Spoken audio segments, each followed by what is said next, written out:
Hello, lacrosse friends. Welcome to the 2021 Piscataway Cup Championship. We will have a new champion this year as the Western Mustangs did not make it. Thanks to one of the teams we have playing here tonight, the Guelph Griffons. They are here to face the host Nipissing Lakers. I am Stephen Stamp. Pleased to be joined by Ryan McMichael.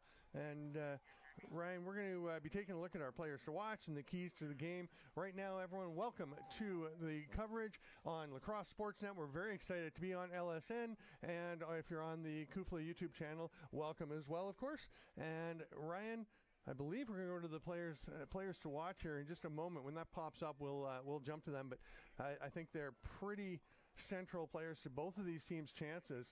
And it's going to be an interesting game because nobody's seen each other, even less than usual. I mean, the divisions are always separated. They play within the division, but normally we have just two divisions. Here is Mitch Ogilvy, number 8 for Guelph, and he is a tremendous two-way player. Yeah, Mitch is, coming out of Peterborough, Ontario, so, he's going to have his lacrosse IQ and his skills ready to go today.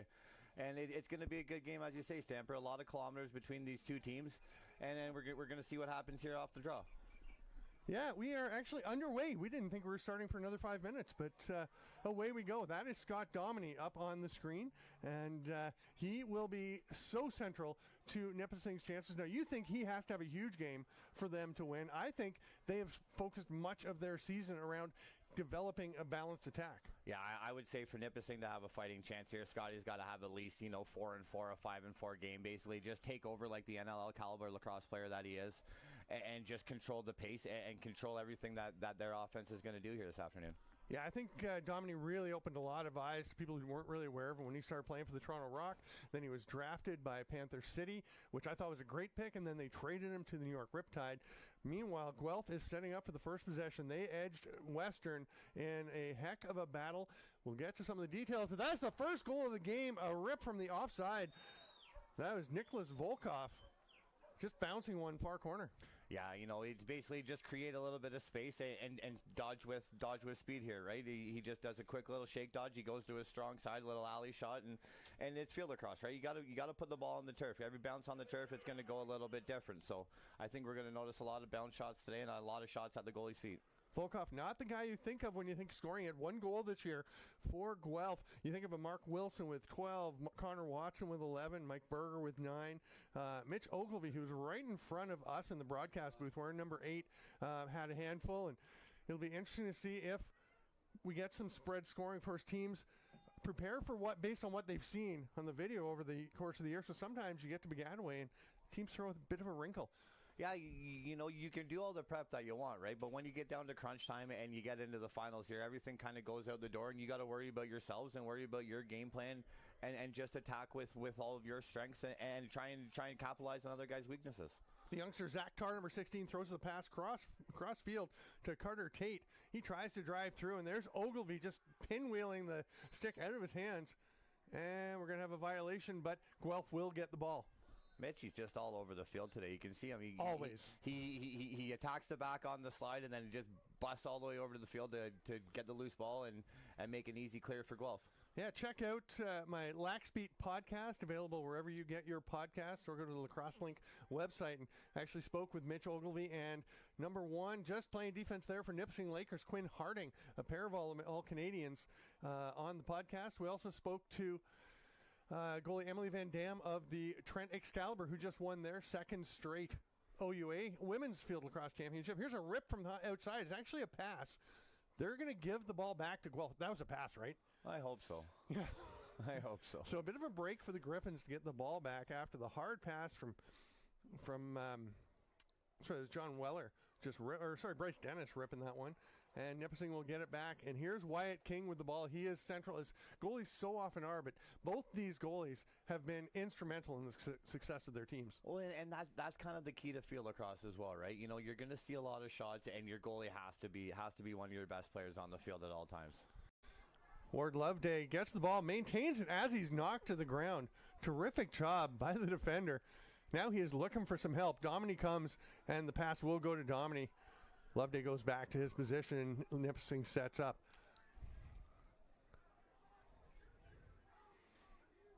Yeah, I think we're going to see it. If I'm Guelph, I got a big stick on Domney at all times and try not to let him get space like he's going for right now and not let him dodge from the top. If you let him dodge from the top, he's got both alleys to go down. And I'd try and keep him down one side and not give him all this kind of space. Yeah, he is so elusive as he gets that pass there. This is Zach Tarr. He'll down into the corner to Will Craig, who's been another centerpiece for this team for years. Tarr is a freshman here and really exploding in the second half of the season. He is watched by the short stick defender, Andrew Laverne. So if you're Nipissing here too, you're going to see Domney have the big stick all the time. So this is what you're going to want to play. You're going to want to play a two-man game. Try and get the short stick switch onto Domney. Get him the ball right here, and then let him attack. They missed him. That pass to Bo Pelche. What a pickup by Pelche. He goes for a little jump shot, but that is swallowed up by Cam McLeod. Oh, what a pickoff. The grab there by Carter Tate. Tries to pass it down, and great recovery by Guelph. That's Mitch Ogilvy once again. All over Davis Prince. Prince, a little shovel pass, picked up by Tarr. They're going to reset. Yeah, Nipissing is going to control a lot of possession clock here. And this is going to be their ball game. This is where they have a chance, right? It is control the clock, control the ball, not let Guelph's fast-paced offense go down and just attack, right? They want to play the game on their terms, which is, it's the smartest play, but you have to take advantage of these opportunities too, right? They had Domney behind with a short stick and they tried to force it through the middle, and that's not going to work. I've seen a fair bit of Domney setting up at X this year and, just kind of shifting him around to different spots. And he's heading up top. And like you said, he's so dangerous initiating from the top. Right now, things slowing down quite a bit. Pelche looked to Tarr, but he's going to try and get underneath. He goes to the net. Great trail check. What a pickup there by Liam McConnell. Ran into Liam McConnell in the elevator at the hotel a couple hours ago, and they were getting ready to roll. Yeah, I ran into a bunch of the Brock guys. I got into the elevator, and it stunk like lacrosse gear. So I knew somebody was in town already. I think this is the first time that Mitch has gone off the field in 6 minutes almost. Yeah, he doesn't go off much. He'll play most of the 80. You got to give him a break now and then. Sean Williams and myself, quick story here. We were coaching at high school in Whippy, and we're not going to name it. And Mitch was playing for St. Pete's, and we were in the bronze medal game, and he just absolutely owned us the whole. He did everything. The kid is just, he's got some game on him. He was unbelievable in high school. Unbelievable in high school. All over the field. I mean, he plays all over the field here, but in high school, he was literally goal line to goal line. Goal line to goal line, yeah. And he dominated, and it was great, too, because it was him against Ryan Barnable. Oh. Right? So Ryan Barnable would play a lot of attack for us, but he'd also run a lot of the field being the great athlete that he is, right? And back-to-back years for those two being drafted into the NLL. Of course, Ogilvy not had a chance to go to camp yet. Great ride by Guelph to get that ball back off the turnover. And here they come driving down. Ben Doherty will toss it up. Looked like he was going to get back, but they're going to invert a little bit here. Volkov, the early goal scorer. Just one goal, and we're 7 minutes in already. I'm Stephen Stamp with Ryan McMichael. This is the 2021 Piscataway Cup on LSN. We'll set things up from behind. Guelph can be very patient. They're familiar with this situation playing on Friday night. The last two times they won the Piscataway Cup. Oh, big hit down in the corner. Man, Thomas Whitty is still down. I don't know if it was more of a hit as a slash in an area you don't really want to get slashed in. Yeah. He is gradually recovering as Guelph takes the time to let him get ready to play again. Oh, nice little skipper as Mark Wilson. Outside of the net. Outside, okay. Yeah, outside of the net. I just saw the net go. Yep. Got a little overexcited. 1 goal in 8 minutes. Yeah, see, this is the part of field lacrosse where I think Kufla has to take a look at the shot clock area, right? It is part of the game, and I get it, but let's get a little bit more excitement in this game, right? We've had 3 shots in 10 minutes of lacrosse. I can assure you that it is a point of discussion, and I believe shot clocks are coming sooner rather than later. I was told on good authority that it was supposed to be this year, but COVID kind of messed everything up and threw a wrinkle, and everybody got away with it. And now I'm not trying to throw shade at anybody. I'm, just giving you my opinion. That's all. Yeah, I'll tell you, I was mentioning Guelph when they won in 2013 and 2014 with amazing rosters. Curtis Knight and Ryan Serville, who was just a deadly attack. Just a great rosters they had. They won both times, coming from the Friday as a 3 seed from the West. And one of the things they would do, if they got up a few goals, they would take 6 or 7 minutes and just bleed it off the clock. Yeah. But especially when you're so top heavy like that, right? Mm-hmm. When you get on the ball and two good whippy kids in Ryan Serville and Curtis Knight, right? They know what to do. Just sit on the ball and have patience and let things come to you. Now Nipissing being patient. Zach Tarr going for a trot. Hands it over to Domini, who switches hands. He's watched there by Cole Cook. That can't be Cole Cook. Domini coming out. Oh, nice strip, I think, because it looked like he was loaded for bear there. Now he's on the ride. He's going to run the defender right into Craig. Sorry, into Davis Prince. That was Will Craig. A lot of pressure on Kyle Detweiler, and he just could not get out of it. And here comes Nipissing again. Oh, pass through to Pelche, grabs it. Twister just wide. Great roll, sticks the landing. And we're going to have a push. First penalty of the game. It's Mitch Ogilvy, and that's not a bad penalty to take. No, not on the guy sitting right on front of the doorstep. But Peltier's second opportunity right on the doorstep. He just needs to get down to business and put the ball in the net. Let's lose all these fancy fakes and whatnot, right? Throw the ball right on the turf, and let's get at her. He had 12 goals in 6 games this year. He has a pretty good idea what he's doing, but sometimes you get to the big moments and try and do a little too much. I didn't mind the twister there. You just got to land it. You don't mind it if he hits it. Davis Prince up top. We'll get it back there from Jesse Askew. Now that he just turned and ripped, but what a great save by Cam McLeod. The rebound goes way up high, comes back to Pelche. He's going to get one soon, and there it is on one of the softer shots you'll see, but accurate. They got down to business, put the ball on the turf, lose the fakes, right? But let's start with that save. Yes. That save, I don't know if he soaked it off the dome or what, but point blank, he just grip and rip, and that's a game save right there. But Pelche finally, it's bound to drop, right? The kid's been on the doorstep all day. It's bound to drop for him, and let's see if Nipissing can get going here. He burst onto the scene a few years ago when the Piscataway Cup was at the University of Toronto. And I remember just being like, okay, who's this Pelche kid who kind of had a quiet season building up, and then by the end, he was just a force. And, that was a Nipissing team where Domini was having an outstanding season. They still had Tanner Poole, but Domini was actually out with an injury. Took a vicious check in the Queens game the week before, and he was out. And Tanner Poole was actually ejected and suspended for going to his aid. So they went in with a real shortage, and Pelche was just phenomenal. And they're going to need that secondary scoring today, right? And then especially moving forward, Dominique can't do everything, but as I say, for them to get forward, he's going to have a night, and then their secondary scoring has to produce. Whitty looking fine behind the net.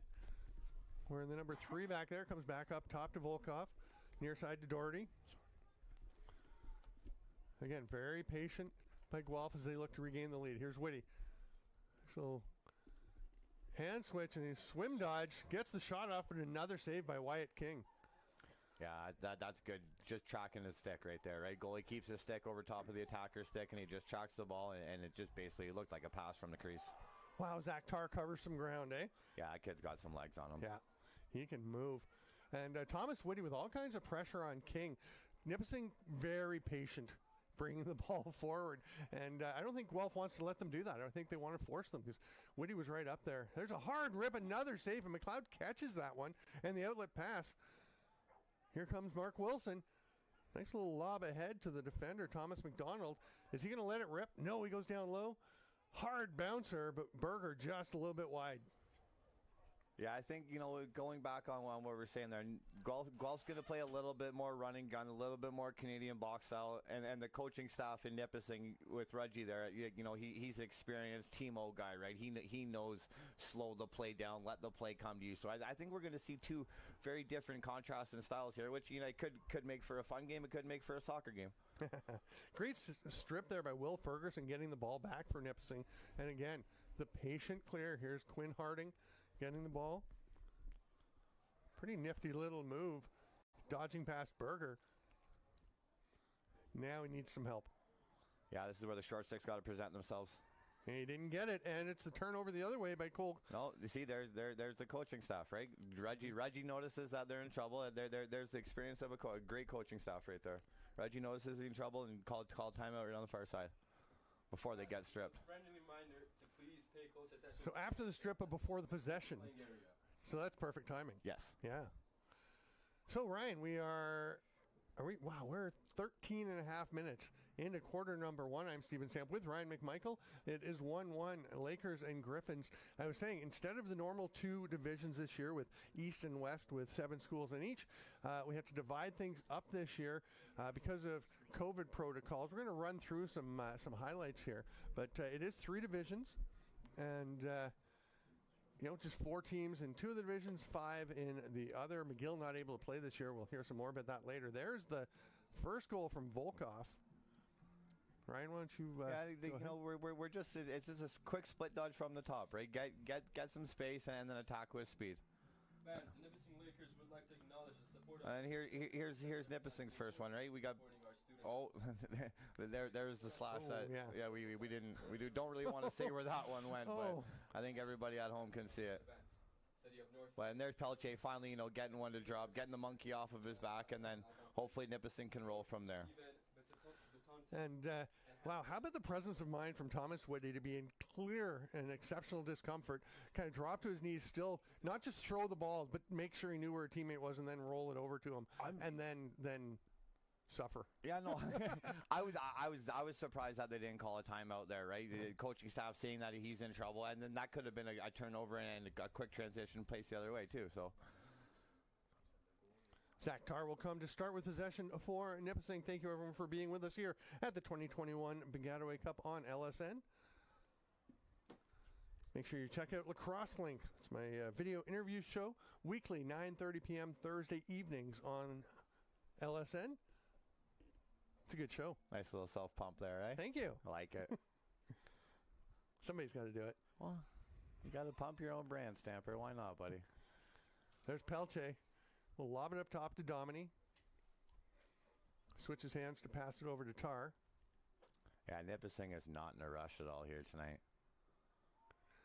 Similar tactic that they have employed against Trent and trying to stay close to the Excalibur. And I'll tell you, it almost worked for Toronto last week as Trent was pushed to overtime, actually trailed in the 4th quarter of their playoff game against the University of Toronto when Trent hadn't had anybody finish within 5 goals of them all season, won most of their 6 games by 7 or more goals. And then, as you said, they probably should have lost that game, but they pulled it out. Yeah, if you sit back and watch and do the analytics thing and look at possession stats and this, that, and the other, Trent really didn't have any business winning that game, but skill overtakes everything, right? And Trent topped the bottom. They're disgusting. They have a ton of talent. We'll see them tomorrow at 3 p.m. If you were thinking the games are 1 and 4, we've actually been moved back a bit to 3 and 6 on Saturday for the semifinals. And Trent will play the winner of this game, I believe, right? And then the winner of tonight's game, Brock and Queens, will face off against the Bishops Gators at 6 tomorrow. Got a first quarter stall here. Yeah. A little early. There's Tarr heading behind the net. Domini down with him. We've seen a lot of Domini down there, as I mentioned. Yeah, well, this is where they're going to attack with him, and this is where they're going to be most successful, in my opinion, right? Get a 2-man game going behind the net. Get the short stick to switch. Yeah, they just got it. Rotate the ball back. And then let him attack. If Guelph's smart, they switch up real quick here, but, we're going to see a 1v1 from behind. But you can see the help defense ready to come. But that one gets through. Is that in? No. I'm sure it got past McLeod, but it was snagged. And on the run is Nolan's shot. See, the only problem with that is that the help is going to come, and everybody knows it's going to come, right? Yeah. But it can't come too early because Scott, he's a smart lacrosse player, and he's going to know where that slide's coming from, right? So you got to really pick your slides properly and play the proper slide package, and everybody has to rotate. You need your 2s and your 3s to rotate as well. Tristan Jackson took that last shot, the pole shot, looking for the pole goal, which everybody loves, but turned into pretty much a pass into the stick of Wyatt King. That was right at the glove at the stick. What a save by McLeod on the diving effort. And Davis Prince is a little slow getting up. He's going to walk that one off. Here comes Guelph trying to regain the lead. Once again, a 1-1 game.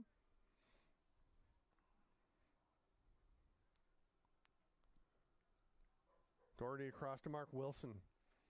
And Wilson, the leading scorer for Guelph this year, 12 goals, 8 assists in the 6 regular season games. That was Doherty subbing on number 9, throws to the far side, and we'll see Connor Watson with 11 goals, the only other Griffin with double digits.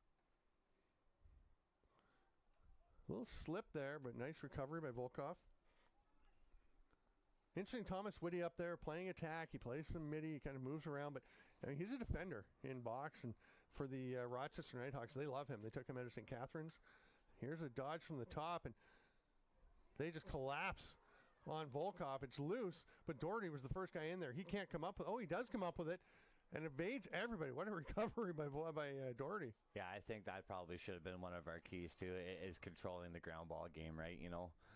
Every ground ball is just absolutely crucial, especially in these tight games when it's just going to be a possession battle.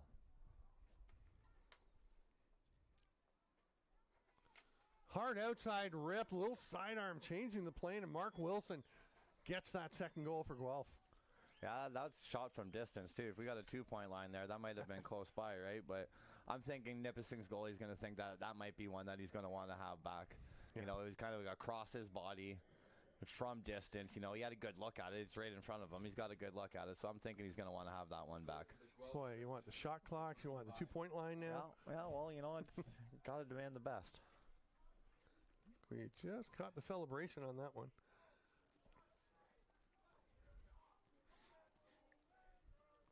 We will be joined in the halftime intermissions by Nick Subry, the head coach of the McGill lacrosse team. That's got to make you feel at home. Maybe we got a Let's Go Lakers chant. There you go. It does do a Burrow boy good. So now is Mitch Ogilvy confused here? Do they think they're cheering for him? Or he does. Yeah, right? 100%.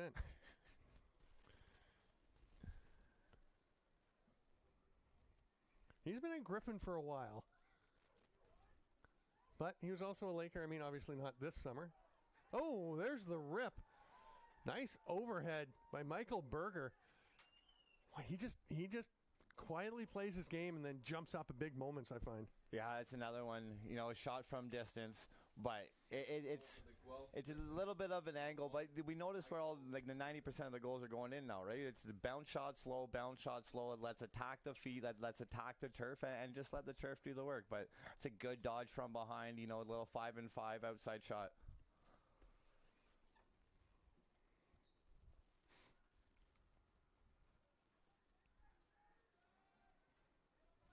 Guelph with possession again. That's Kyle Detweiler coming away with it. Gives it to Ogilvy. Numbers. Hard pass. Great little sidearm, and then Connor Watson just missing. He will not miss those very often. No, I think he was trying to go bar south there, but a great shot, great pass, good attack with numbers. Here's Whitty with the pass out, and another bounce. That one's swallowed by King. That's a big one for him after giving up a couple. And the quarter is going to run out. King will just wait for the buzzer. And we are going to take a quick break at the 2021 Piscataway Cup here on Lacrosse Sports Network. I am Steven Stamp with Ryan McMichael. We'll be back in 2 minutes. Welcome back, lacrosse friends, to the 2021 Piscataway Cup here in lovely North Bay on the campus of Nipissing University. I'm Steven Stamp with Ryan McMichael. It is a beautiful day there, Frick. Oh, I love the drive. The drive up was nice. Yeah. Beautiful day, beautiful North Bay. Got some great lacrosse going on here, so what more can you ask for? 3-1 for Guelph. If you're Nipissing, you can ask for a couple more goals. They're going to want to get that deficit erased quickly. Guelph hasn't been blowing people out this year because they've been playing a lot of games, a lot of their games against Western and Brock. Very challenging, but they can score in bunches. That Western division, that is a dominating, terrifying division, sorry. But, you know, all their games are close, and they got a guy in between the pipes, right? Cameron McLeod's just having first quarter, the great first quarter, just absolutely on fire right now. So hopefully they'll lean a little bit more on him, and then get Mitch Ogilvy going a little bit more, Thomas Whitty going a little bit more. But battle here is going to be ground balls and possession. I believe that's procedure kicking through the crowd. Yeah, I think that's Damien Roy, the one official. And you know the refs more than I do. Guelph taking their time here. Yeah, they seem to be taking a page out of Nipissing's book, right? They're not in too much of a rush here either. I'm surprised they haven't gotten the first quarter stall on them. Yeah, they were subbing there. They were waiting for Volkov to get out. Now they are going. Here, setting up from the top is Doherty. Some nice short stick D midi work by Tyler Poole. That pass just got away from them too. That's one that they're going to want to have to make. Moving into Saturday, Sunday, they're going to have to get those passes dialed in. Just drifted a bit. Zach Tarr all the way back to take the ball from King, and that's a nice, easy clearing pass to Carter Tate. This isn't where you want to be, though. This isn't where we got to get the ball in the sticks of the guys that are going to make the right plays. Not saying that he's not going to make the right play, but we could have just walked the ball up the field a little bit, or move it to the far side where you don't run yourself into trouble. Now Guelph will take their time. This is McConnell with the ball. He is just waiting. Everyone backs away. Nipissing will give them all the time they want, but clog up the middle of the field. Yeah, it's just a slow ride right now. Slow clear, too, as Guelph wasn't really having anybody come to help. Ogilvy did cut, and they were all over him, as you'd expect. Looks like they're attaching David Wallace onto Ogilvy for the time being. Here's Tristan Jackson. There's a nice pass up the middle of the field. And the break. Pole goal. What a beauty as Nolan Schott finishes it off. Taking a lovely pass from Bryce Dennis. And that all started with the beautiful pass out of the defensive end. That's just, again, Guelph taking their time and setting up a proper clear. But look at Shotty breaking off the side. Just a hard rip coming off. And as you say, right, pole goal. Everybody loves a pole goal, especially from a good whippy kid. As a D-pole in high school myself, I always appreciate a good pole goal. Never had any of them myself. Griffins, number 4, Nolan. Yeah, I wonder if his brother Carter's watching that on the bus with the Trent boys on the way up. It's a little secret Sully. Could be.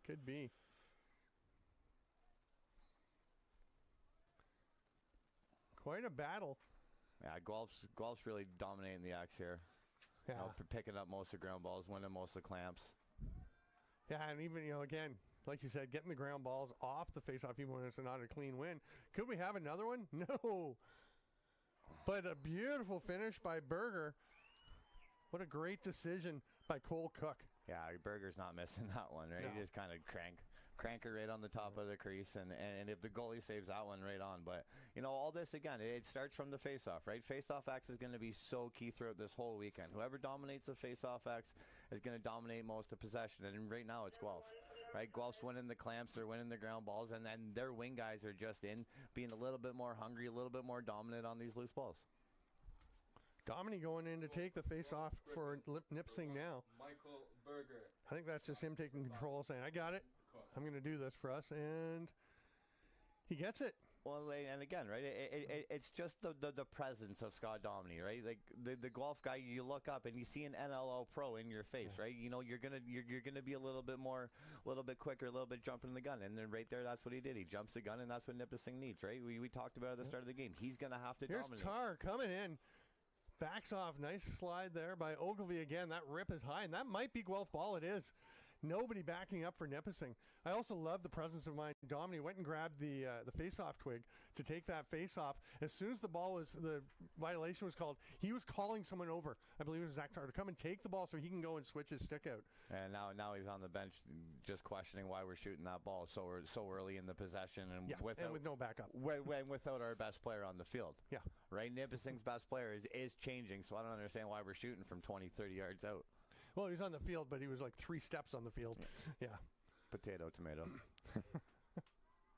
You do have a way with expressions. There's a rip. That one's just a little bit wide on the far side by Bryce Dennis. But the backup is there. Berger's going to start with possession again for Guelph. Yeah, he's having a game so far, right? He's controlling a lot of the play from behind on X, and he's the guy that's dishing the ball off the dodges. Yeah, heady player, heads it up to Ogilvy. He's going to look to the top. Doesn't like the looks of it. Now he'll go up to Bryce Dennis. Wants some space to make the pass. Here's the dodge from the top.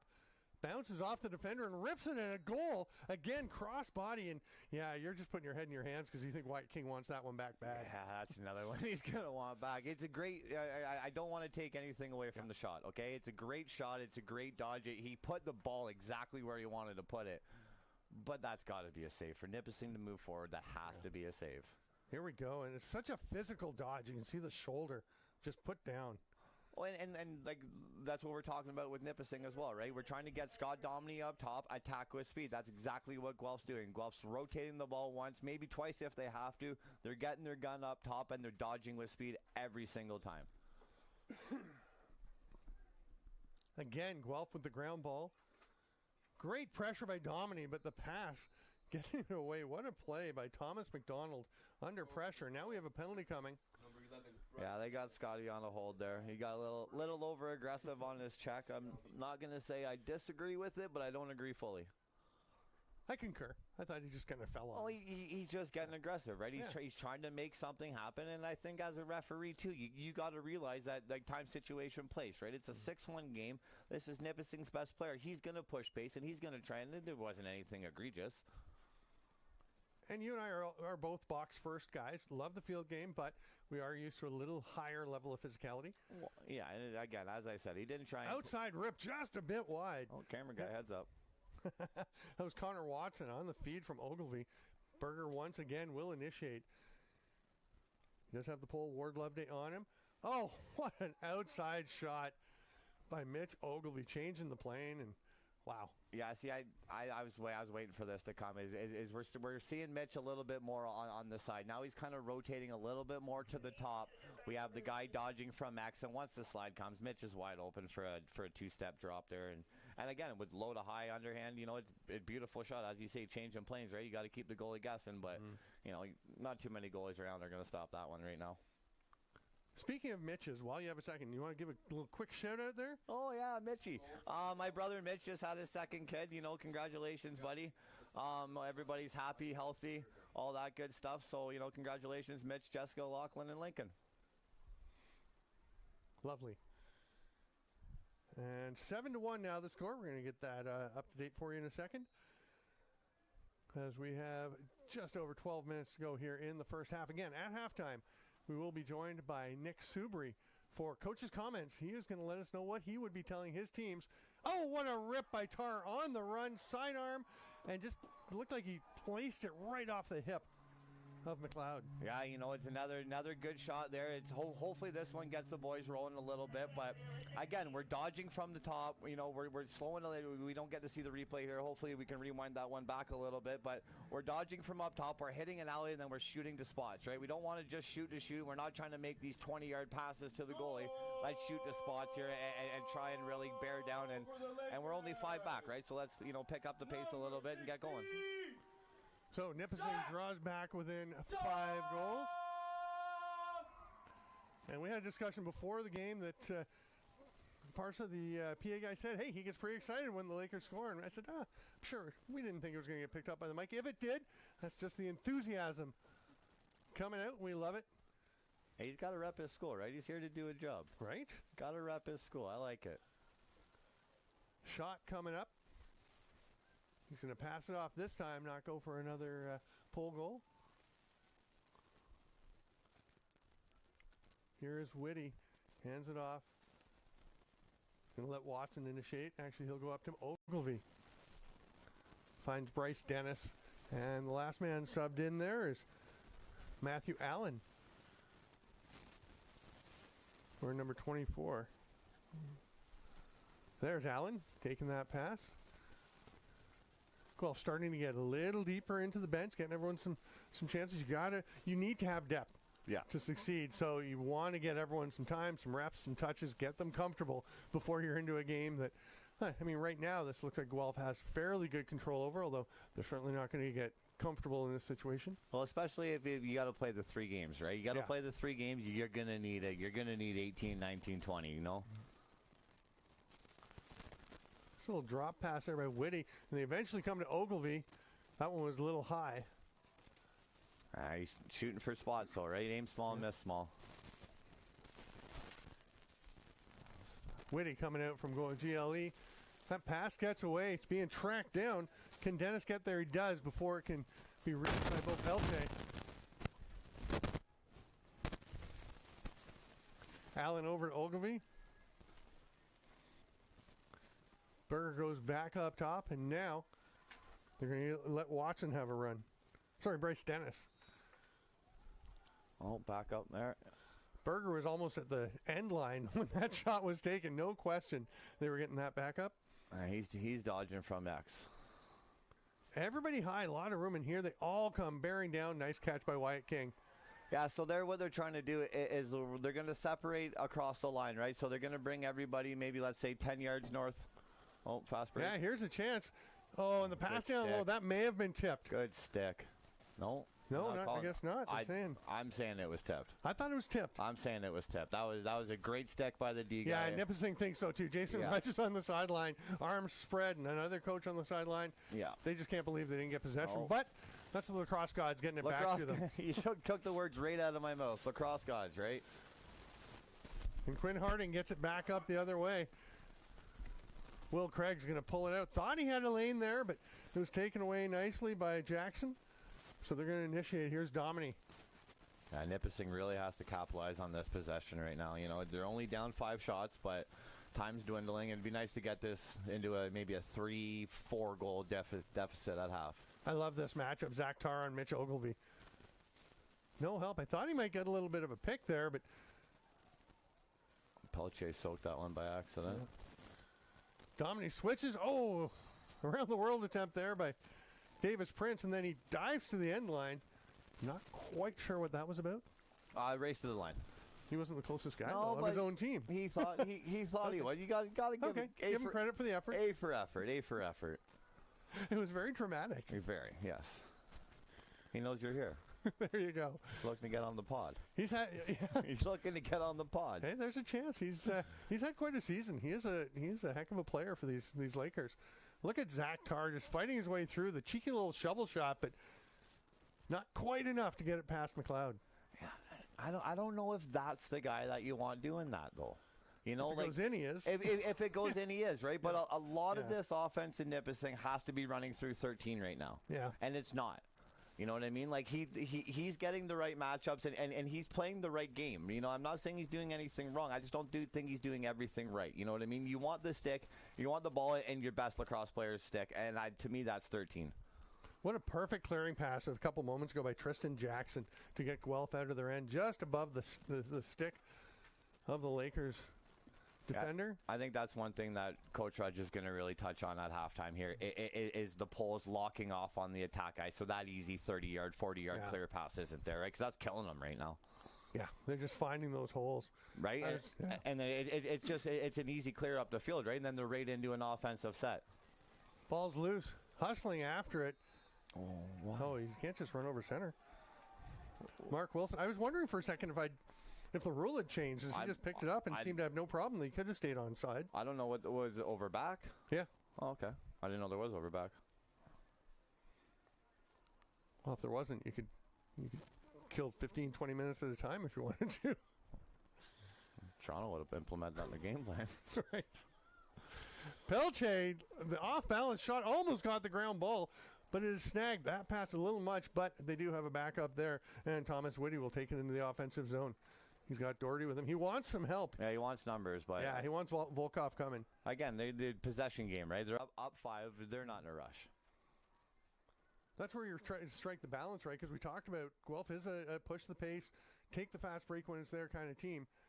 And I think Whitty was thinking maybe it was there. Once they realized it wasn't, they went into this slower progression. But again, you touched on it, right? They're a team that has experience winning coming from Friday. Yeah. Right? So this coaching staff knows that coming from Friday, they're going to have to use their legs and use their possession smart. Big hit by Tegan Reddy to cause that turnover. Now he's in a battle for the ball. And it looks like we're going to have a push on the back. Yeah. He's getting a little bit feisty out there. Yeah, crowd's getting into it now. It's a good crowd. I don't know if we can see it. I don't think we can get it on the camera, but right down it's pretty full here. Yeah, student section's loud and boisterous right now. Everybody's getting up, trying to cheer the boys on for the last 5 of the second half here. Or for second quarter, sorry. Vito Castiglione, who's I think the athletic director here and organizing much of this tournament, was saying on the Kufla conference call last night, we'll get a good crowd, especially for the 4 p.m. game. That's the guy folks from, come out. That's the guy from The Sopranos, right? Sorry. That's okay. Zach Tarr with the shot. Hip to. save. That cannot feel very good for Cam McLeod, but any save's a good save, and the outlet pass.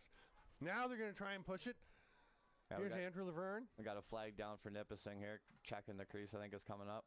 Nice behind the back. Whitty gets to the net, and that one rings off the post. That may have been stick post out. Yeah, I think that was bar out.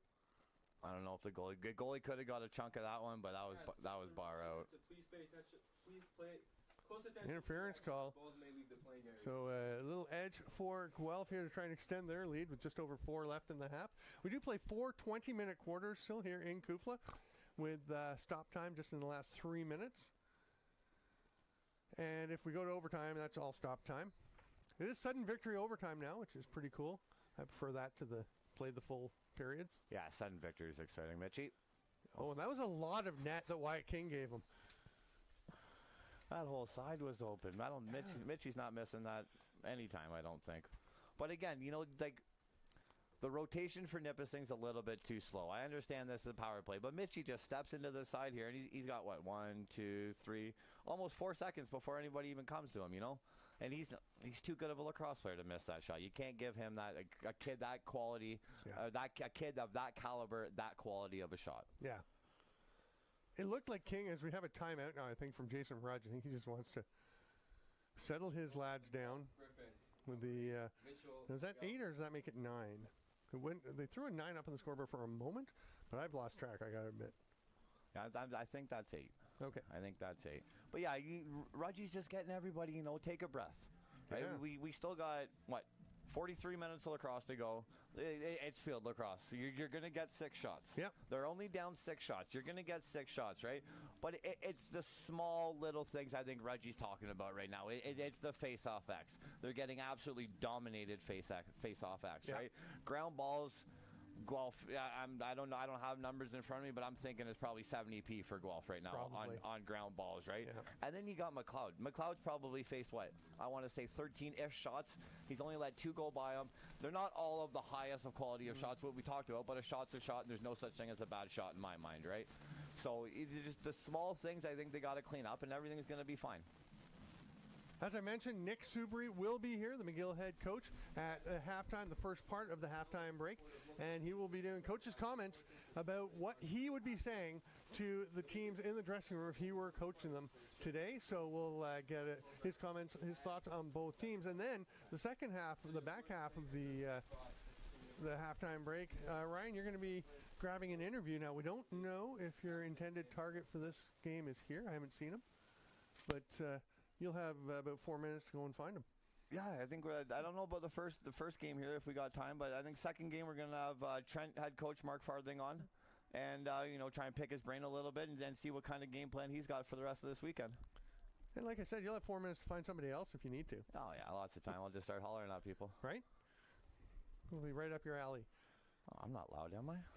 There's Dominic battling again, then reaches in and comes away with it. That is the kind of leadership they need. Oh, that's not. Loved getting the ground ball. Didn't love the kind of casual toss, hoping that a teammate would be there. And Guelph takes possession. Yeah, it's, again, we talked about, right, the small things. Is the small things that Nipissing's going to have to do, and not just good right now. They're going to have to do the small things perfect in order for them to get back in this ball game. Whitty taking plenty of time. Yeah, see, this is where the first quarter stall, that's a little bit ridiculous to me, okay? But let's they're not doing it yet, but everybody knows what they're doing right now. So let's get a little bit more of a consistency with that stall. Let's call it now. Let's make them go now. This is where the time of the game where we should be getting excited, not. They did just shoot though. Mark Wilson let one rip. They showed me. They did. Couldn't even get your rant done. No. And they took a shot. No, I can always get a good rant in though. Berger gets it up to Volkov.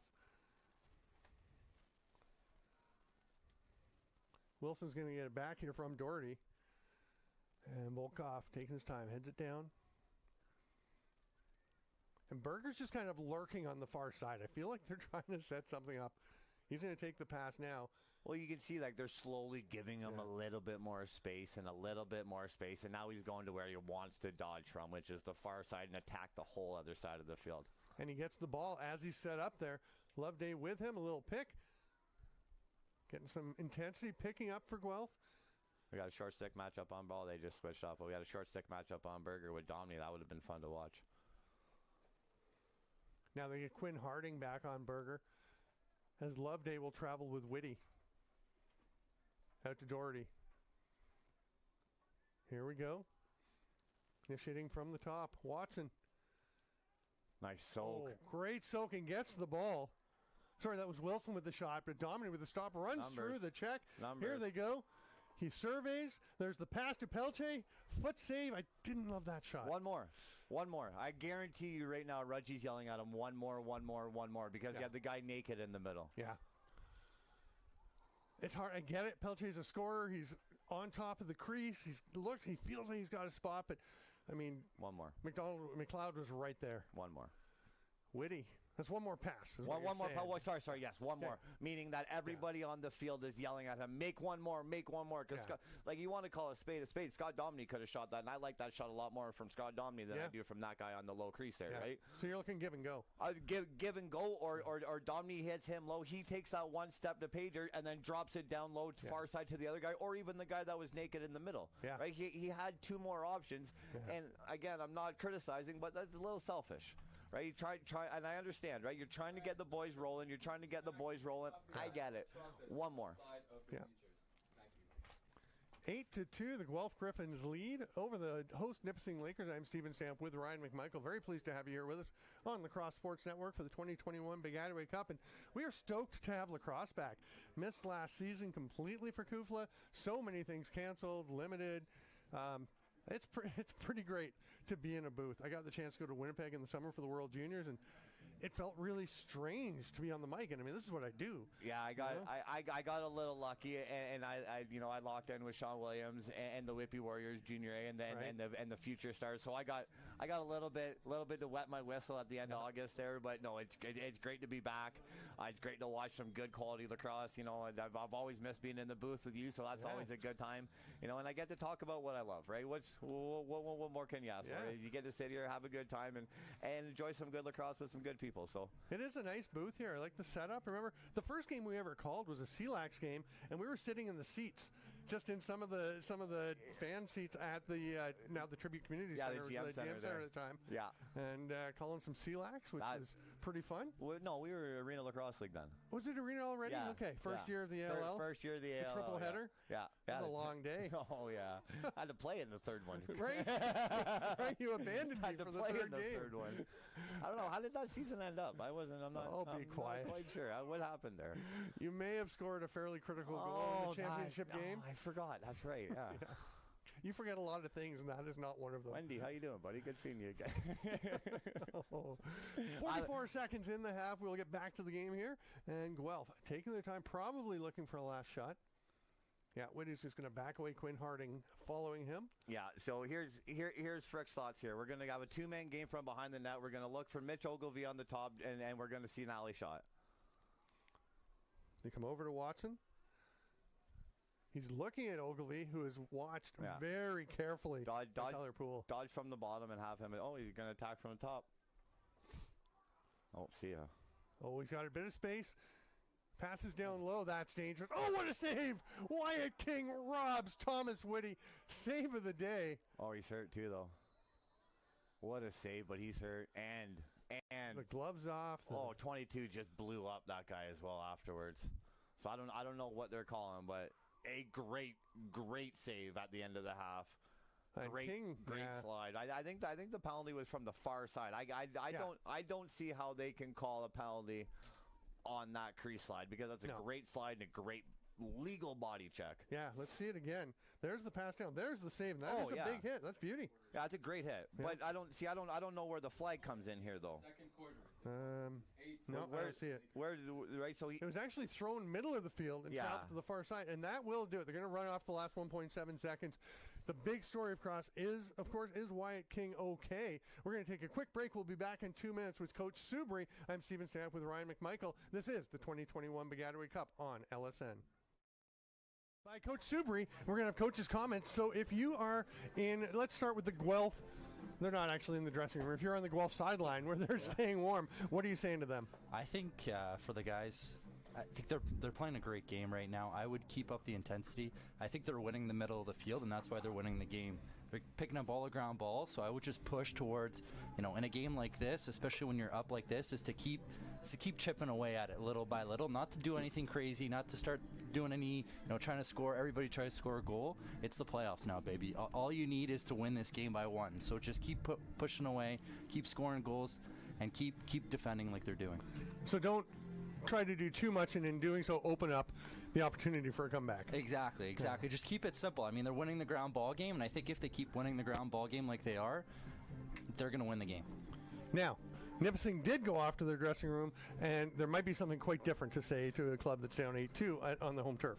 Yeah, I would actually go almost exactly with the same thing for them, actually, except for the opposite. Start winning the ground ball game. Start winning the middle of the field. Right now, they're playing pretty good on defense. They're not clearing the ball. They're taking they're starting to throw a lot of risk in their game because they think they need to score goals now. But the truth is, 8 goals in a quarter, as you know, is nothing in field lacrosse. And so all they have to do really is just be patient, chip away at it slowly. And I think, how do you start, how do you cut down a tree? You don't just take your axe and start wailing as hard as you can. No, you chip at it little by little, and then you come for the killing stroke at the end. So I think they just need to get in. First, start with ground balls, start with transition, and then start chipping away at these goals.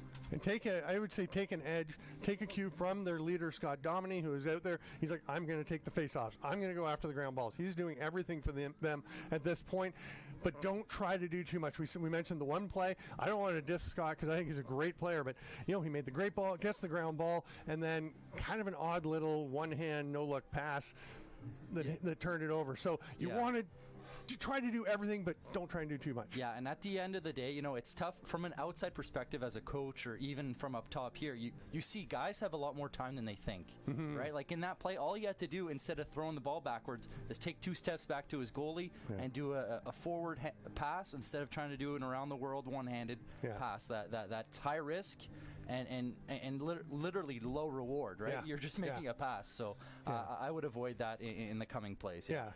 Maybe you try that. Maybe you try that play in front of the other net when it's going to create a potential for a reward. Nick Subry, the head coach of the McGill Redbirds. Okay, yes. Had to get the updated bird. You've been coach for about a year and a half. Haven't had a chance to coach a game yet for the in Kufla. So we're really excited to have you here, and we miss McGill this year. Well, it's my pleasure, and for all the boys watching, we'll be here next year. So we're going to take a quick break. We'll be back with the Piscataway Cup 2021 on LSN. The ball, they do have Wyatt King back in net. He is okay after taking a pretty tough shot in a sensitive spot at the end of the first half, but he has bounced back, and here comes Nipissing. Bo Pelche just misses, but the backup, and Nipissing will get it back. I'm not trying to criticize anybody, but I don't understand why the ball is not going through 13. He is by far their best player. Oh, there's a finish, though, by Will Craig. And I guess, if you can get Pelche naked on top of the crease, that's not a bad play. I'm not, I really tried to reiterate. I'm not trying to criticize the play by any means, right? But everybody in this stadium knows where the ball should be, and it should be in 13 stick. 13 is going to make the right play every single time. Will Craig with 13 goals this year, and there is another one. So again here, right? Like you see where all of the focus is. All of the defensive goal focus is on 13. So we got a guy naked in the middle. So that is the right play. I'm just saying, let's get 13 behind and let him make that play, because he can dodge, he can do everything. Oh, an early jump there. This is what the team in white needs, right? Yep. As our guy at half said, they need to dominate the middle of the field. And right now, 2 face-offs, 2 possessions, and they're going down to hopefully score their second goal in the half. Technically, they just started with possession on the... Yeah. Because they had it at the end of the half. Same thing. They had the possession. Zach Tarr taking his time now, comes over to Dominey. everyone just catching their breath. It's 8-3, as you can see, as we are early in the third quarter here at the 2021 Piscataway Cup. I am Stephen Stamp with Ryan McMichael. This is game 1 of 5. Game 2 tonight will be Brock versus Queens at 7 p.m. Tomorrow, 3 p.m. and 6 p.m. we'll see the semifinals. Trent in the 3 p.m. game, Bishops in the other, facing the winners of the 2 games today. Here's a spin to the net. Oh, I think that shot was affected by the check, and it just kind of drifted in, the goal by Tar. Yeah, and again, though, we see where everything's setting up, right? They start with the 2-man game with 13, and then everybody's got to recover there. There's no help on the bottom. Great roll dodge.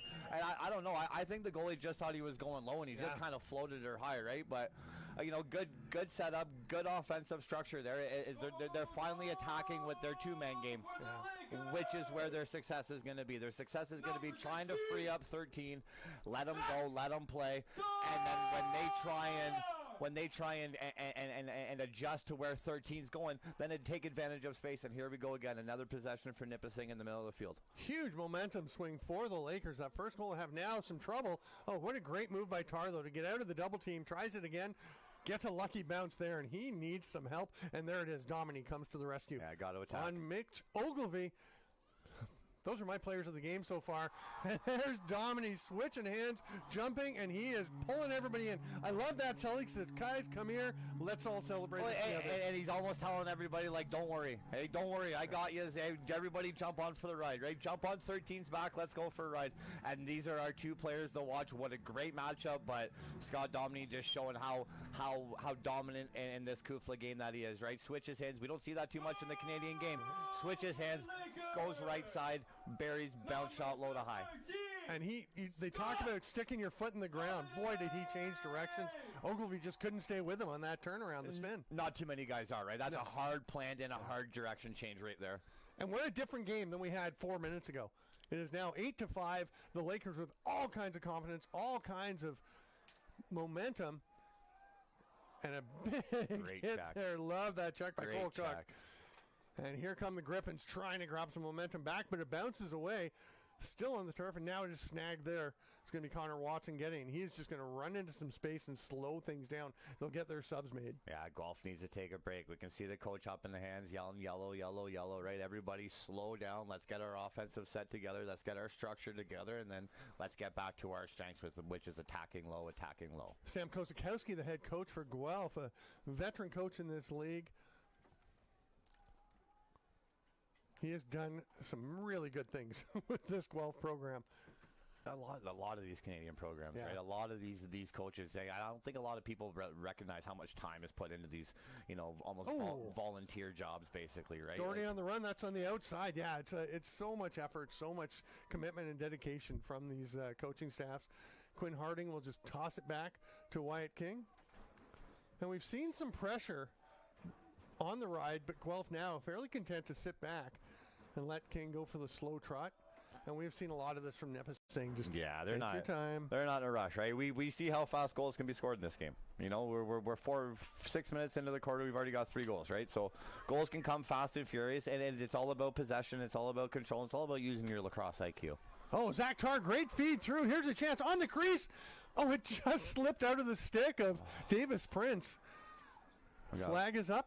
Yeah, I think Davis ran through the crease there before he made the check. I'm not 100% positive, but that's got to be a goal for Nipissing, right? He's going to be hoping that he's squeeze your stick a little bit tighter, make the catch. Oh, there's another flag as Quinn Harding got a little bit zealous on his pole opposite. That was Thomas McDonald taking that shot after he'd taken the swat after he'd run with the ball for a while. I think just accidental poke, but he got him in. We've seen a lot of guys get her in the wrong spot today, and here we go. I think 44 got her in the wrong spot. That was in the belly. Oh, was it? Right in the belly, and then rode down a bit. Yeah. But I don't think that's anything that's intentional or malicious, right? But it's just a play that it doesn't need to happen. Yeah. As a guy who made a lot of those plays, a lot of those questionable plays in between the whistles, right? Let's just stick to everything within the whistles, and on the run that they're on, now they're going down 1, and this could be a huge momentum shift for Guelph, right? Guelph needs to capitalize on this power, and this could be a huge momentum shift. Yeah, and Guelph's had some troubles with the with their possession, with just possessing the ball and starting to generate things, and now they're going to get all kinds of space to do it. Yeah, and again, this is just a good opportunity for everybody in Guelph, to kind of get together and talk about what they're going to do and how they're going to get this train back on the tracks. And that was Davis Prince, as we saw, just the ball just sliding away from him. A little bit of wind picking up. You can see the leaves on the field kind of blowing across a bit more. Or are we saying the wind knocked the ball out of his stick? No, I'm saying the wind is picking up, and it could be a factor if they try to make long passes. I know. I'm just playing with you. I would be wild, though. The wind knocks the ball out of his stick, right? I'll have to remember that for when I'm playing outside with the Borough boys. Yeah, that was the wind. Playing in a tornado. We're not in Kansas anymore, Toto. You calmed down after I lost the ball. That's why you were able to pick it up and make a pass. Okay, Guelph set to go. 14:06 to go here in the third quarter. It's 8-5 Griffons. Can they get the momentum back? Mitch Ogilvy is directing a bit of traffic. Ball will start with Mark Wilson, number 25 on the near side. I'd like to know what these penalty calls are. I don't know. I'm not sure what the first one was. I think the first one was running through the crease, and we know the second one is going to be a slash or something, right? But looks like there's one on Guelph as well. Nice save. That's huge. So we've actually got 5-on-4 in this end of the field with the 2 Nipissing penalties and 1 Guelph penalty. I didn't even see the Guelph penalty either. That must have happened something in the change box. Berger hands it off. Here's Whitty. Skip pass. Hard rip, but well wide from the stick of Watson. That was a great skip pass. Yeah. He's got some good vision on him, Whitty, man. Yeah. Just kind of drop down a little bit, drop the knee. Yeah. Here's a rip by Wilson. That one's soaked. Oh. Nice soak. Guelph will get it back. Yeah, I know Steve Toll really likes him a lot, and it liked him a lot in St. Catharines. Yeah. Great player coming out of the back end for him. Again, here he is setting up at X and running a completely different role, but playing it very well. We're going to see Alex Pace in a similar situation tonight. There's a rip and a goal. Wilson has been denied a few times. This time he finds it. Yeah, no one's in the shooting lanes there. He kind of takes one more step to the middle and then just low to low, right? You want to test the goalie low and then put it where he's got the least amount of equipment. And we're still putting the ball on the turf. And again, let the turf do the work, right? But again, this is what we're talking about with Nipissing. One more, right? They make that one more pass to the top, make the defense rotate a little bit more, and then you get all that extra space to where you can perform to where you want to. Kyle Detweiler for Guelph to take the face-off. And for Nipissing, it'll be Caleb Fulkerson. Extended battle. It pops out now. Almost snagged there by Will Ferguson. And he does eventually get it. He's got some pressure, loses it, and just kind of rolls out of his stick and out of bounds. Well, you're talking about the little things. You do all that work to get possession. You just got to find a way to hold on to the ball. That's the tough part, right? Yeah. And unfortunately, these might be the things that are going to unglue Nipissing, right? Is these uncaused turnovers? These uncaused turnovers. Berger initiating from behind. Little pick by Whitty. Steps out of to the side. Here's Ogilvy. Matthew Allen with the short stick matchup. That's a dangerous little pass, but it is rescued by Berger. Berger plants up to Ogilvy, and he's going to slow things down. Yeah, this is a matchup that they're going to want to expose here. They got Mitch on a short stick. Yeah, and that's Zach Tarr. Yeah, they're going to swing a couple times and let Mitch attack from the top here. Yeah, just drawing everyone to the far side. He's got the whole left side alley here too, right? Here comes Berger with the pick. There's a left side alley dodge. Oh! That's a rip. And what a heads-up play by Thomas Whitty. He was going to try and catch that. Well, and realized if it goes off his stick, he'd still get it. Actually. Yeah, and everybody and their sister knows that Mitch is shooting that ball, right? So he just reacts to the line. That one rolled down the arm of Berger. Actual play by Allen to just try and kick the ball out, but eventually it's King that comes away with it. And there's Zach Tarr. He's just going to run this ball up. He's been doing it all day. Well, he's got a gallop on him, right? And oh yeah. It's an easy clear. They got numbers too. Caught by Domini. I think that was actually headed over to Pelche. I think this is where we're going to start to see Scotty just take over the game. Anyways, if I was him, this is what I would be doing: is just trying to take over the game and work with your buddies. Targets by Ogilvy, but again the ball rolls away from him. rolled straight to his teammate. The shot stopped by Cam McLeod. Yeah, what a great trail check by Mitch Ogilvy there, right? Heads up.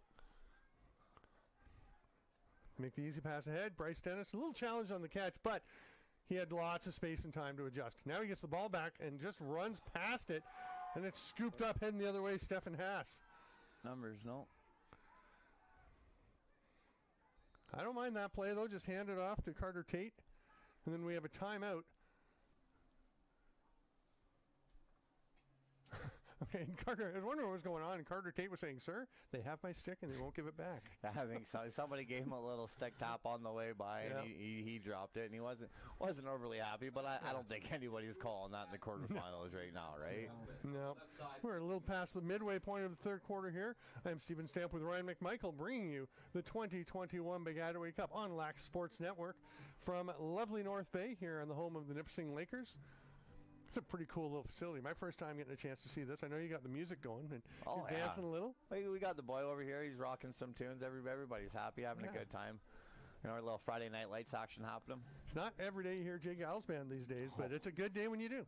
You know, Wolf 101 has it on all the time, don't they? All the time. They basically have the same playlist for the last 30 years, which, frankly, I'm quite cool with. Whoa, that's why you go to Peterborough, isn't it? Listen to the Wolf. You go to Peterborough on Thursdays, listen to the Wolf, watch the Lakers, watch the Pete's. That's about it, right? Get your haircut at Revive Hair Lounge. Chips and dip at Champs. You can. Oh, the lattice fries. Oh, lovely. Right. Lovely. Somebody's got to tell me what that dip is, because it just tastes like plain. It's French onion mix. Yeah. I think. Okay. It's good though. It's delightful. Absolutely delightful. But you spoke over my little plug for Revive Hair Lounge that my wife Carrie Jane McMaster and I run. Well, she runs it mostly. I just you're just help out a little bit here and there. The namesake. Yeah, I'm the silent partner. You're the celebrity voice behind Peterborough. There you go. That was a small C celebrity, right? Carter Tate is heading over to the scene of the crime where his stick was almost pilfered. He will have the stick and the ball and possession as we start up here in the second half of the third quarter. Tate gives it to Dominy. Craig gets it back to Dominy. I kind of feel for Cole Cook there. Trying to cover Dominy on his own. At least he's got the long pull. He's been kind of switching back and forth. Long pull, short pull. I was just about to say, even though he has the long pull, I like this matchup. Yeah. Like I would attack this matchup. Get 44 at the Dodge right now and have 16 and 13 go for Nipissing and then just attack. I'm not the most knowledgeable when it comes to field lacrosse, but I don't understand what they're doing right now. It's you know, we have their best player on the side of the field, which I think is a good matchup. They've had him on a short stick twice, 2-3 times now. I guess they're going into it now. Here we go, Pelche. That's Carter Tate. Trying to get to the net on his own. That's some solid defense by the short stick. I don't think that's the right play. Andrew Laverne. Some solid defense. Yeah, I'd like to get Dominy involved there too. Right, he's their best player, and he barely touched the ball outside of swing. Right, yeah. And I know everybody knows that Guelph's going to key on him, but your best players have to perform when they're getting keyed on, and he's a big time guy. You know, those guys coming out of Orangeville, they got big game stones on them. So yeah, that Orangeville connection. There's something in the water in Orangeville. They got big game stones, right? When it's time to play, you tell me one Orangeville guy that hasn't come to play when it's time to play. I could tell you 100 that do. Yeah. You get it to Wilson in the middle. He's immediately looking back out, and Volkov will take his time. Guelph in no rush to initiate. Now they start the dodge from the top. Volkov, that's where he scored the first goal from, and he does it again, but on the other side of the net, going past the opposite foot. Again, right? They're just attacking with speed. And we saw the Nipissing guy, right? He's trying to back him in. He's trying to rock dodge him. He thinks he's playing box lacrosse. We got Guelph here, who they're attacking from the restraining line and just hitting everybody with speed, right? Like this defender doesn't have a chance. As soon as he turns his hips, the guy's gone, and there's no slide package coming, so it's just a shoot on the run. And again, he's going low, off stick side, and Kinger's been playing great, but he doesn't have much of a chance on that one. Perfect. Number 14. Nicholas Volkov. How about Nicholas Volkov scoring 1 goal in the regular season and having 2 here today? He's not from Orangeville, is he? I don't think so. Big game guy. Big game Stones. Not really sure we're allowed to say that, but Stones. You can't say Stones. I think you can say Stones. Right? They're just rocks. Yeah. Here's Bryce Dennis back to Ogilvy. And you just see the respect that his teammates and the opponents have for Mitch Ogilvy. Oh, he just controls every aspect of the game right now, right? Yeah. And then this is what Scott Domney should be doing. I know they're 2 totally different players playing on totally different teams and totally different systems. I get it. But he's right now their best player. Everything's going through Mitch Ogilvy right now. At the time and place, right now, he's performed the best. Scott Domney hasn't even had a chance yet to show what he's got. And Right? yet he's still been, he's been good. He's been great. He's been great. Yeah. But as we said in the start of the game, for him to play or for them to have a chance, he's going to have a game. Right now, with them having 5 goals, he's probably got, 2 secondary assists and then that 1 goal?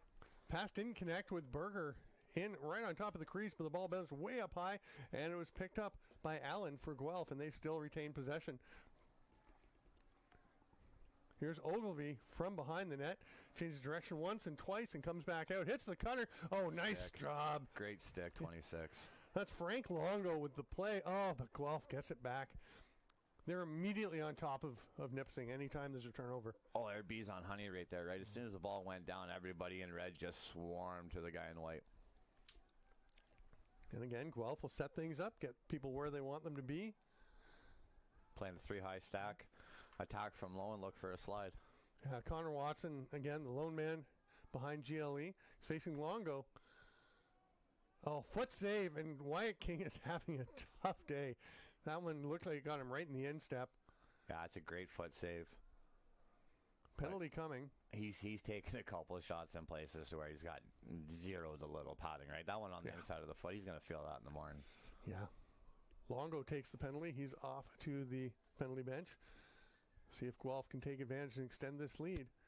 Considering it was 8-2 at the half, boy, Nipissing's had a pretty solid third quarter. They just have to take a little more advantage of their opportunities. Well, let's remember when they started to control the quarter two, right?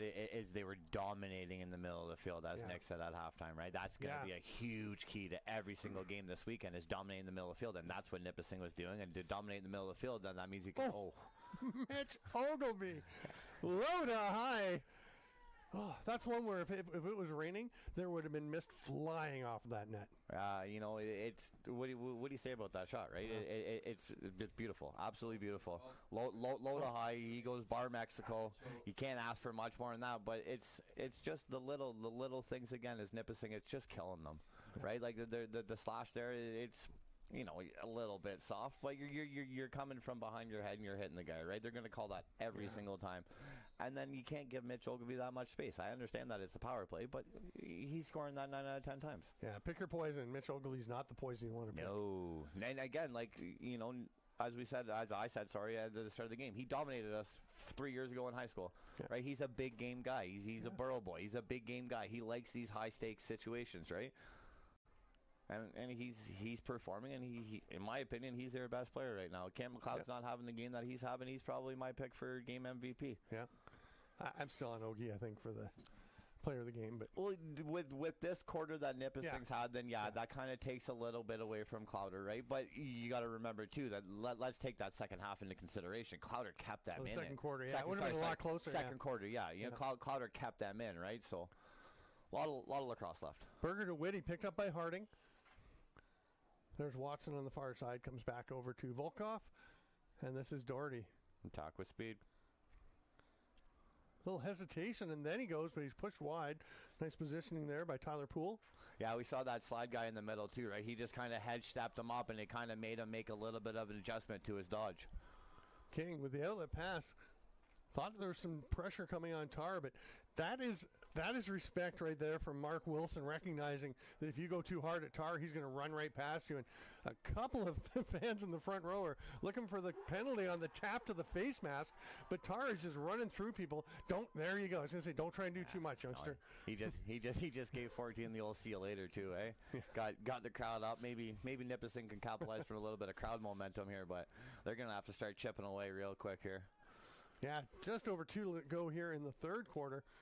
of 4 20-minute quarters at the 2021 Begataway Cup. Like look at all this space 13 and 16 have. Let's play a 2-game, boys. Yeah. Here comes the pick. It's going to be a slip. No, he is going to lay it on. There's the roll, and they stayed in pretty good position. Then just a wide open shot from deep. 25-yard pass. Oh, what a strip, though. Oh, the save by McLeod. Dominating naked on the crease. Scotty's going to want to have that one. He doesn't miss that one too often. Penalty coming. What do we got? 1 minute interference call. There you go. So great opportunity for Nipissing. What a save Cameron McLeod on Scott Dominey, right? Beautiful. Right on top of the crease. Very Dylan Ward look with that bent leg. Yeah. I guess you kind of got to go Dylan Ward with the pants on here up in North. I was just going to say the sweatpants. Right? You got to. Ward was more of a black sweats, though. Oh, Scott Dominey! What a rip! You know what? I am a gambling guy, and I would have put money on it saying that he's shooting that ball. Yeah. Right? You know, he didn't even hesitate, didn't even think about it. That's a catch and shoot. And that's what we got to see more from Nipissing, more from Scott Dominey, right? This is the time when he's got to take over and say, listen, I'm the best lacrosse player on the field. This is my house. This is my game. And that is just a great shot. And the thing is Cameron McLeod almost had him. Almost had him there, right? Just Scotty beat him to the spot. Scott! That's just a good goalie getting beat by an even better shot. Right? It's a great goalie getting beat by a great lacrosse player. Coming into the final 30 seconds, and Nipissing's got it back. They can take their time a little bit. You got the momentum. Now they're really, Davis Prince is saying, slow it down, let's get the subs out. Not slow it down too much. You only got 15 here, Davis. Yeah. No. Ooh. They're not even going to get it. Look at the hustle by McLeod to get the ball for Guelph, the goaltender, sprinting to the sideline. 5 seconds left. They're just going to let it die. And I don't think that was the shot they were setting up. Oh, I don't think that was it either. And that's not as a lacrosse player, that's not the shot that you want to take. You don't want to put that on yourself, right? You look a little selfish there. It looks like you're trying to make something happen for yourself and not your boys. Taking a bit of a quick break. We will be back after these commercials at the 2021 Begataway Cup. I'm Stephen Stamp with Ryan McMichael. Come back to us on LSN.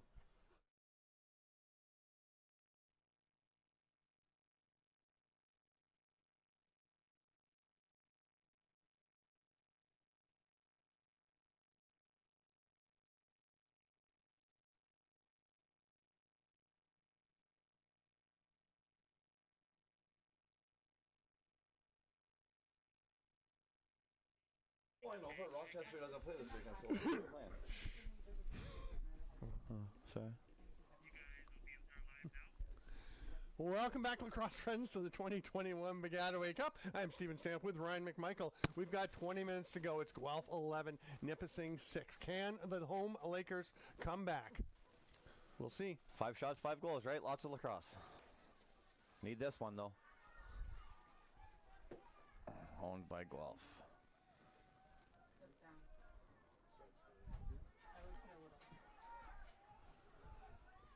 Kind of a dangerous spot, but very calmly. Kyle Detweiler, now he gets stripped, grabs it back.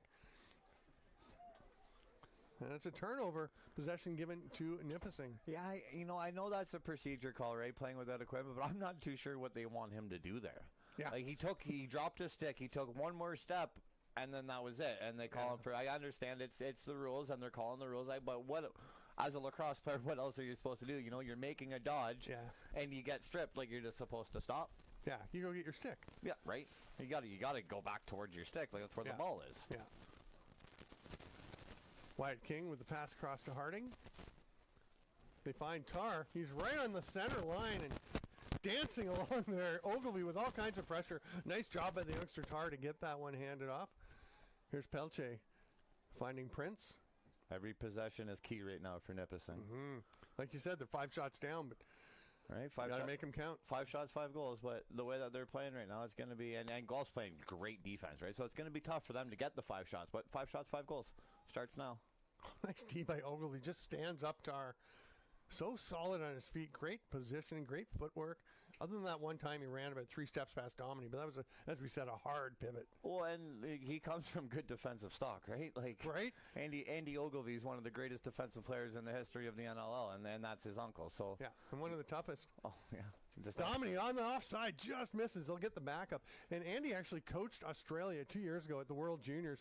And Mitch came and played. And, boy, he had the same kind of role there. He was just a leader. The guys were looking at him. He was playing. That year, he's a defender. He was playing.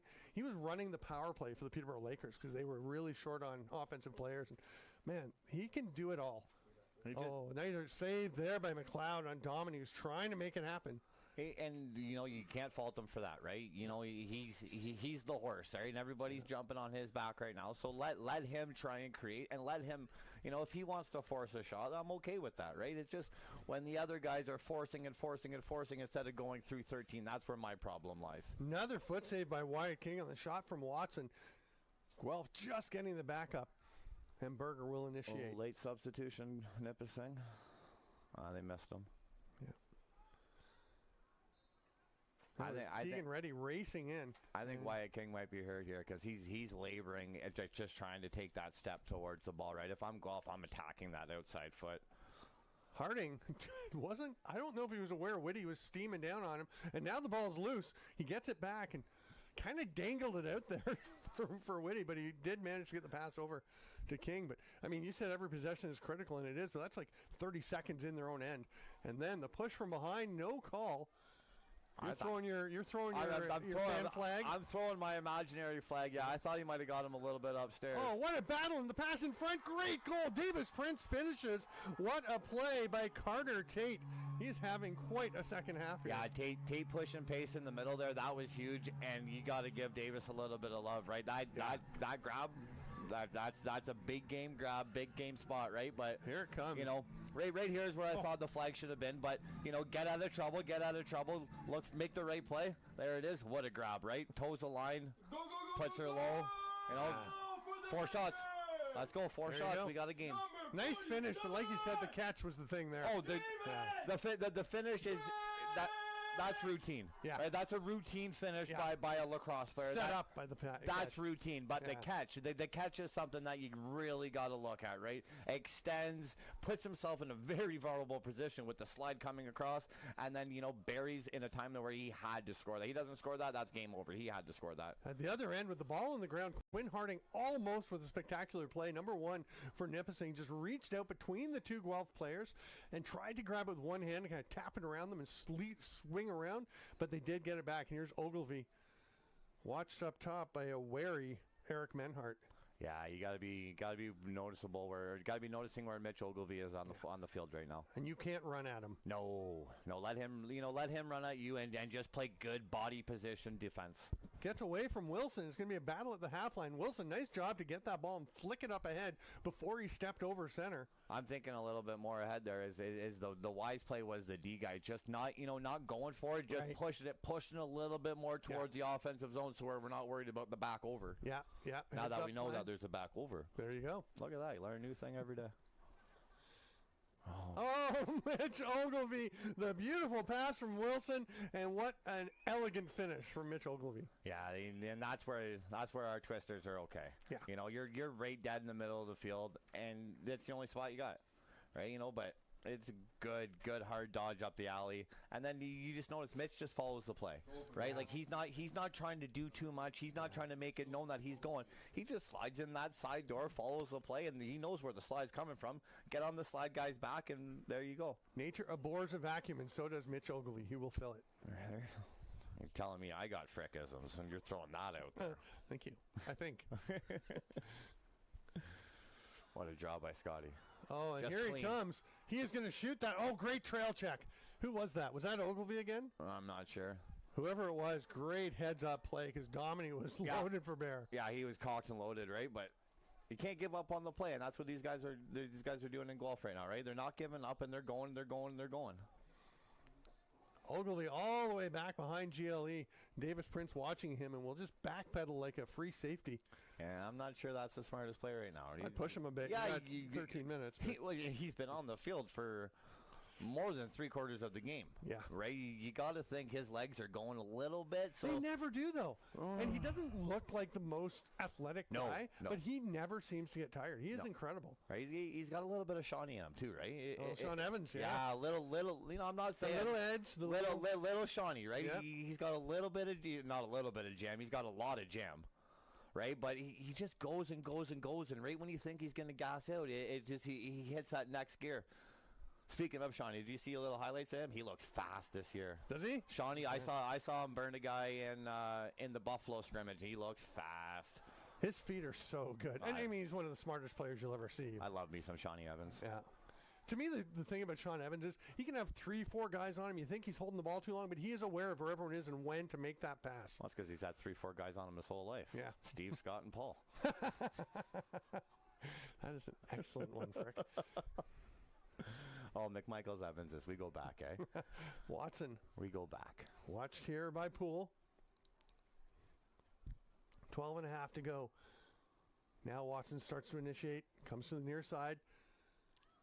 Did he find it? He did. Sneaks it inside the post. What a body dodge. Yeah. Right? He just overpowers the guy there. And this is starting to slip away.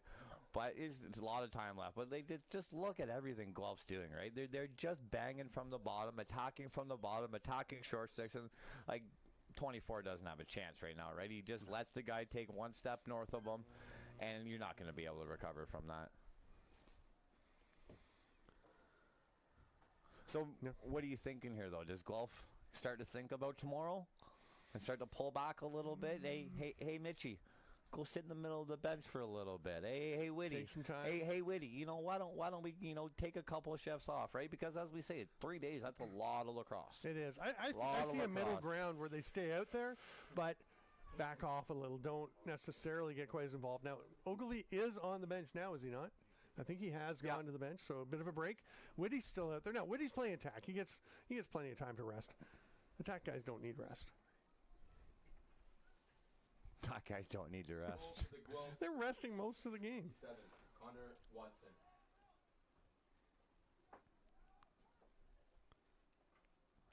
Watson will lob it across. And 11 minutes. I mean, you don't have to get frantic, but boy, Nipissing's giving Guelph a lot of time and space here. Yeah, I think they should be pushing pace a little bit more, right? Because Guelph, as we said, very experienced coaching staff. They know how to play the game. Oh, it's on the outside of the net for the third time this game. Is it? Or is it in? No, it's in. No, it's in. It's in. Okay. Yeah, you can tell by Kinger's reaction. Yeah. Right? He kind of looked at the ref like, no, man, that's in. there was no... It's that field lacrosse goal call that takes 4 or 5 seconds sometimes. Yeah. Or, nobody really even saw how it went in. Yeah. Well, we're about to see how it went in.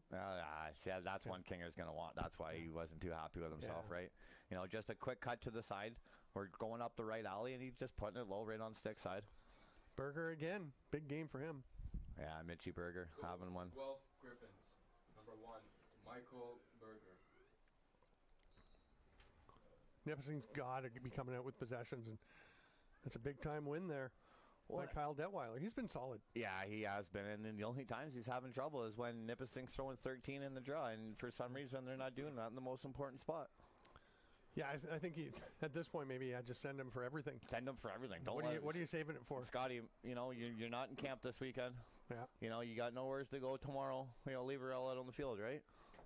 I remember high school basketball once, end of game, coach is like, okay, as soon as they inbound, foul him. And it's like, I've got 4, just so you know. He's like, what are you going to save it for? Do it. Yeah. I was like, I know. Can't take it with you. Berger up to Ogilvy, and that is eerily reminiscent of his earlier goal. Again, he's getting so much space on the top. 3 steps into that one. He crow hopped 3 times into that, right? Mitch Ogilvy is scoring that 90% of the time. It's not like they've changed it up. They've done the same thing from the get-go, right? They're dodging from the bottom, and they're looking for their guy that's just rotating towards the ball side and just catch and shoot. This time, Mitch, he had three crow hops into it. Kinger's not stopping that. Yeah, that's too much to put on him. Yeah.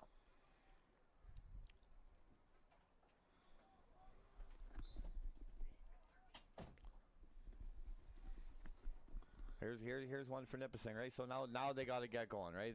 We might be a little bit too short on clock, but they really got to get going and capitalize on every single possession. Need to score on every single possession. Yeah, Coach Subaru was saying earlier, 8 goals in a quarter is nothing. That can do it, but 8 goals in 8 minutes, bit more.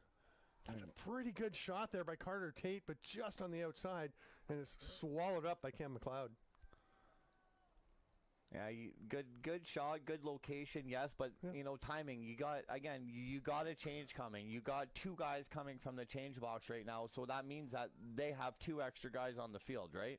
So why not just what's another 10 seconds? So wait another 10 seconds for your 2 big guys to get on the field, and then let's attack, right? We said it. Yeah. Possessions are key right now, and we need to score every single time. So I mean, if it goes in, it's great, but the problem there, of course, if it doesn't, you're way outnumbered for the rebound. Way outnumbered, right? Yeah. Good point.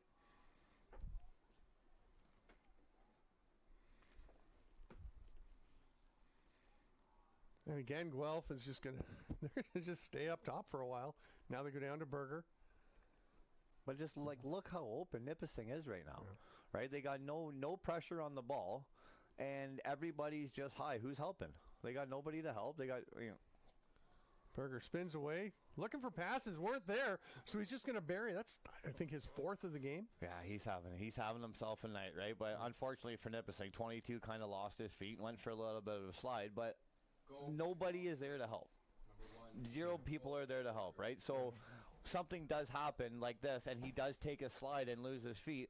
Well, if you have a slide coming, then you got a little bit of help. If not, Mitch Berger's just taking 2 more steps to pay dirt, and that's a goal every single time. Yeah.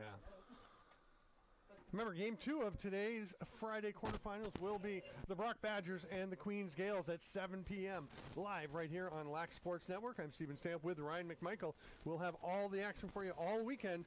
Tomorrow's semifinals at 3 p.m. and 6 p.m. Looks very much like Trent will be playing Guelph in the first game. Bit of a swat to the shin there. And to his credit, William Palmer just kept on going and gets the ball ahead. Here's Watson. Down low. Oh, my. Nice finish, Thomas Whitty. That's a small fake, but it absolutely worked. Well, it's a fake that works. Yeah. He's not just throwing it to make it look pretty. It's a power fake, right? He's throwing a power fake high. He's getting the goalie to commit, and then just beating him on the far side. You're crackling over there. Yeah, I know. I got some static. So Domini is out to take the draw. Looks like he's going to be up against Matthew Stone. Yeah, I see. I think at this point we might be looking at a little bit too late here, right? Like Scotty should have been taking these face-offs somewhere through the third quarter. Oh, he pops it to himself. He rakes them. To kick it ahead. He rakes them every single time he's taking a face-off, right? Oh, and it just bounces away from him. And away comes Bryce Dennis. Quickly ahead to Watson.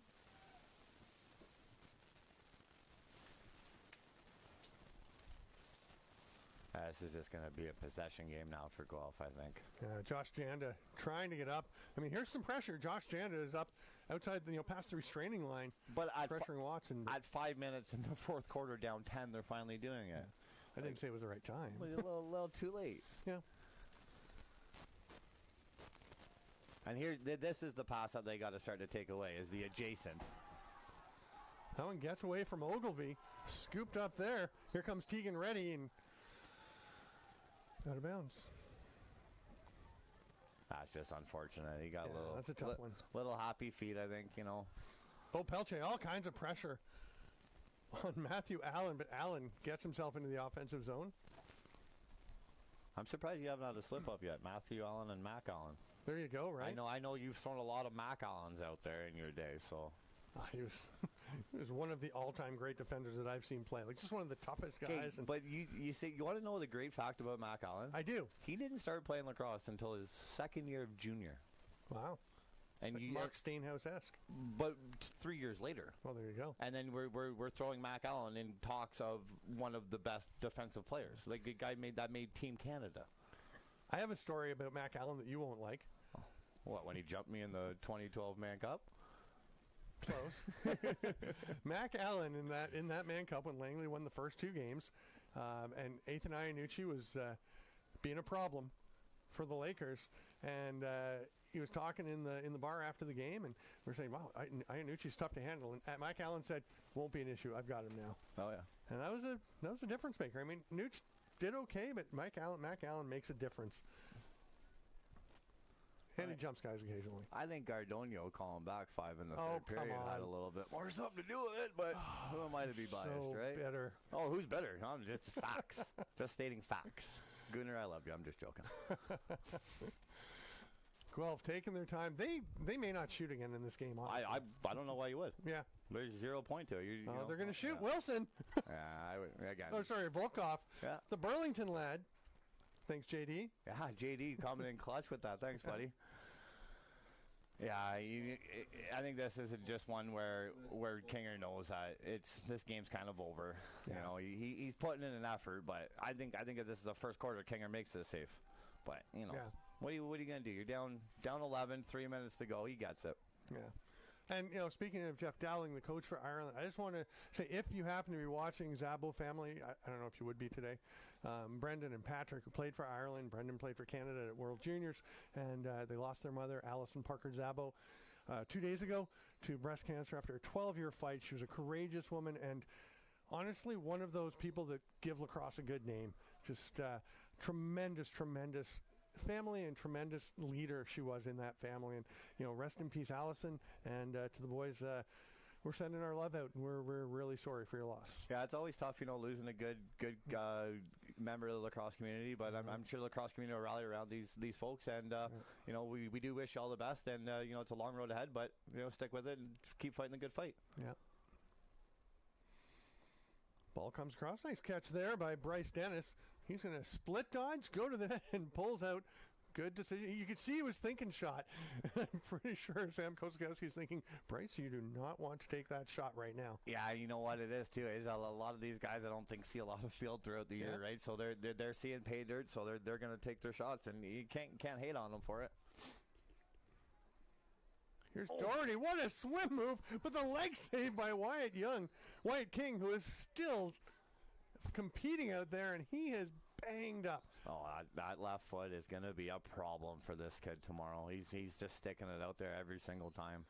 And he got the early start to hobble over to position where he can be an outlet. That kid is a baller. Man, Wyatt King. I know he's given up 18 goals, but he's had a game. He's had a game. He's had a game. You know what? Like I'd like to see some shot numbers because I'm thinking they probably thrown 40 at him. Oh yeah, right. And just 6 games per team has gone on. Oh, they're an absolute wagon coming out of St. Catharines, right? Yeah. You know, if I like to wager, so I would if I'm a wagering man, I'd say we're seeing a Brock Trent final probably on Sunday. Brock being the wagon that they are, Trent being another wagon, but that's why we play the game, right? Anything can happen. Anything can happen. You look at it. I was talking to one of the Brock players earlier, and he was saying we're going to be ready. We know we'll be favored, but we are going to be ready. And you just look at Queens a handful of years ago in Montreal, taking out Western in a huge upset at the Piscataway Cup in the first game. At Brock a few years ago, when the Piscataway Cup was there, McGill didn't even make it there because the Ottawa GGs knocked them out in the playoff round. Players of the game being announced for Guelph. Mitch Ogilvy, no surprise there. He's going to go up and give a fist bump. Mark Walker, the treasurer for Kufla, and we'll go over and get a swag bag, and we will find out what's in there eventually. Speaking of a wagon. Like that what a kid, fantastic oh game. my God, he just threw everybody behind his back tonight. You know, what didn't he do? He was stopping Scott Dominy playing defense. He's creating chances on offense. He's bearing when he had to bear. You know, like what didn't this kid do tonight? You couldn't pick a better guy from Clowder. You know, you could put an argument up for Cloud, but you know you can't really get too upset with this Mitch Ogilvy pick. Oh, I think it's perfect. And on the other side, I don't think a huge surprise here. It's going to be Scott Dominy. You know. You wanted him to do a bit more, but he did a lot for this. I not that I wanted him to do a little bit more because he did everything that he needed to do, right? I just wanted my expectation of him for them to succeed is he had to do more statistically, right? He had to dominate the statistic categories. He had to dominate the face-offs when he did. He had to dominate, and unfortunately he didn't, but he still had a great game, right? And that will do it for us here At the 2021 Piscataway Cup opening game, the Guelph Griffons beating the Nipissing Lakers. They won. Remember, come back at 7 p.m. Eastern Time for Brock and Queens. I'm Stephen Stamp with Ryan McMichael. Thanks for being with us on LSN. Stay with us all weekend. See you soon.